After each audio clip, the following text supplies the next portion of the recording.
5 రాష్ట్రాల్లో జరిగిన అసెంబ్లీ ఎన్నికల్లో 3 రాష్ట్రాల్లో ఎన్డీఏ కూటమి ఘన విజయం సాధించడంతో సంఘంలో సంబరాలు మిన్నంటాయి. సంఘం బస్టాండ్ సెంటర్లో కూటమి నాయకులు, కార్యకర్తలు ఉత్సాహంగా వేడుకలు నిర్వహించారు. స్థానిక టీడీపీ నాయకుడు కర్నాటి రవీంద్రారెడ్డి ఆధ్వర్యంలో జరిగిన ఈ కార్యక్రమంలో కార్యకర్తలు బాణాసంచా కాల్చి ఆనందం వ్యక్తం చేశారు. అనంతరం ఒకరికొకరు మిఠాయిలు తినిపించుకుంటూ విజయోత్సాహాన్ని పంచుకున్నారు. ఈ సందర్భంగా కర్నాటి రవీంద్రారెడ్డి మాట్లాడుతూ పశ్చిమ బెంగాల్లో కొనసాగుతున్న దుర్మార్గపు పాలనకు ప్రజలు చరమగీతం పాడి బీజేపీ ప్రభుత్వ ఏర్పాటుకు మద్దతు తెలిపారని పేర్కొన్నారు. అభివృద్ధి, సంక్షేమానికి ప్రజలు ప్రాధాన్యత ఇస్తూ ఎన్డీఏకు విజయాన్ని అందించారని అన్నారు. రాబోయే 2029 ఎన్నికల్లో సీఎం నారా చంద్రబాబు నాయకత్వంలో దేశవ్యాప్తంగా ఎన్డీఏ మరింత బలంగా నిలుస్తుందని విశ్వాసం వ్యక్తం చేశారు. ఈ కార్యక్రమంలో కూటమికి చెందిన పలువురు నాయకులు, కార్యకర్తలు పాల్గొన్నారు. ఈ మధ్య జరిగిన 5 రాష్ట్రాల ఎన్నికల్లో ఎన్డీఏ ఘన విజయాన్ని సాధించడం చాలా ఆనందంగా ఉంది. ఈ సందర్భంగా ఈరోజు సంఘం యొక్క మండల హెడ్ క్వార్టర్లో మన యొక్క విజయోత్సవం జరుపుకుంటున్నాం. అదే రకంగా ఎన్డీఏ ప్రభుత్వం ఈరోజు పశ్చిమ బెంగాల్లో ఒక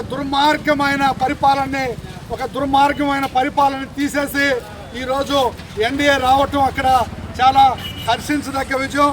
అదే రకంగా మన యొక్క పుదుచ్చేరిలో, అస్సాంలో ఎన్డీఏ ప్రభుత్వం రావటం, అస్సాంలో అయితే ఇది 3వ తడవ, అదే రకంగా పుదుచ్చేరిలో 2వ తడవ, అదే రకంగా వెస్ట్ బెంగాల్లో మనందరికీ తెలుసు ఎంత దుర్మార్గమైన పరిపాలన జరుగుతున్నదో. మనందరం మన ఎగ్జిట్ పోల్స్లో అయితే ఒక సర్వే సమస్య చెప్తుంది, ఓటు వేసిన ఓటరు కూడా ఎవరు కూడా బయటకు వచ్చి మేము ఎవరికి వేసామని చెప్పేదానికి కూడా భయపడిపోయారు. సైలెంట్గా ఈరోజు యొక్క నరేంద్ర మోడీ యొక్క నాయకత్వాన్ని ఇచ్చేస్తూ, ఎన్డీఏ యొక్క నాయకత్వాన్ని ఇచ్చేస్తూ సుమారు 200 సీట్ల పైన ఈరోజు మన యొక్క వెస్ట్ బెంగాల్లో రావడం జరిగింది. అదే రకంగా అస్సాంలో 100 సీట్ల పైన, అదే రకంగా పుదుచ్చేరిలో 20 సీట్ల పైన, ఈ 3 రాష్ట్రాల్లో కూడా 3/2 మెజార్టీ రావటం చాలా ఆనందదాయకం.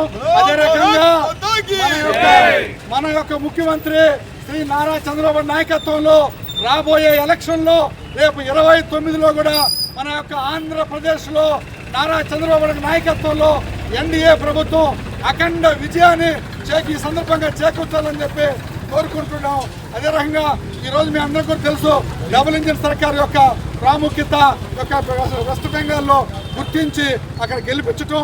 ఇక్కడ కూడా మనం కూడా డబుల్ ఇంజిన్ సర్కార్ బట్టి మన యొక్క ఆంధ్రప్రదేశ్ అటు నరేంద్ర మోడీ, ఇటు మన యొక్క ముఖ్యమంత్రి చంద్రబాబు నాయుడు యొక్క ఆధ్వర్యంలో అఖండంగా ముందుకు పోతుంది. రాబోయే రోజుల్లో కూడా 29లో కూడా తిరిగి మళ్ళా యొక్క మన చంద్రబాబు నాయకత్వంలో ఎన్డీఏ ప్రభుత్వం రావాలని చెప్పి ఈ సందర్భంగా కోరుకుంటున్నాం.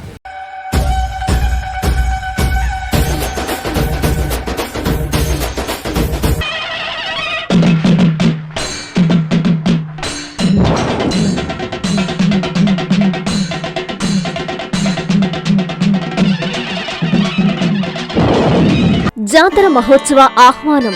నెల్లూరు జిల్లా ముతుకూరు మండలం కృష్ణపట్నం గ్రామంలో కొలువై ఉన్న శక్తి స్వరూపిణి భక్తుల కోరికలు తీరుస్తూ మా పాలిట కల్పతరువై మా గ్రామ దేవత శ్రీ మొలక పోలేరమ్మ తల్లికి 25 సంవత్సరాల తర్వాత నిర్వహిస్తున్న జాతర మహోత్సవానికి ముఖ్య అతిథిగా విచ్చేయుచున్న మా ప్రీతమ నాయకులు, మాజీ మంత్రివర్యులు, సర్వేపల్లి నియోజకవర్గ శాసనసభ్యులు సోమిరెడ్డి చంద్రమోహన్రెడ్డి గారికి సాదరంగా సుస్వాగతం పలుకుతూ మే 5వ తేదీ నుండి 7వ తేదీ వరకు 3 రోజుల పాటు అంగరంగ వైభవంగా జరగనున్న ఉత్సవాలలో జిల్లా నలుమూలల నుంచి భక్తులు పెద్ద ఎత్తున విచ్చేసి అమ్మవారి ఆశీస్సులు పొందాలని మనస్ఫూర్తిగా ఆహ్వానిస్తూ మీ రాగాల శివకృష్ణ, తెలుగు యువత మండల అధ్యక్షులు, ముతుకూరు మండలం మరియు కృష్ణపట్నం గ్రామస్తులు.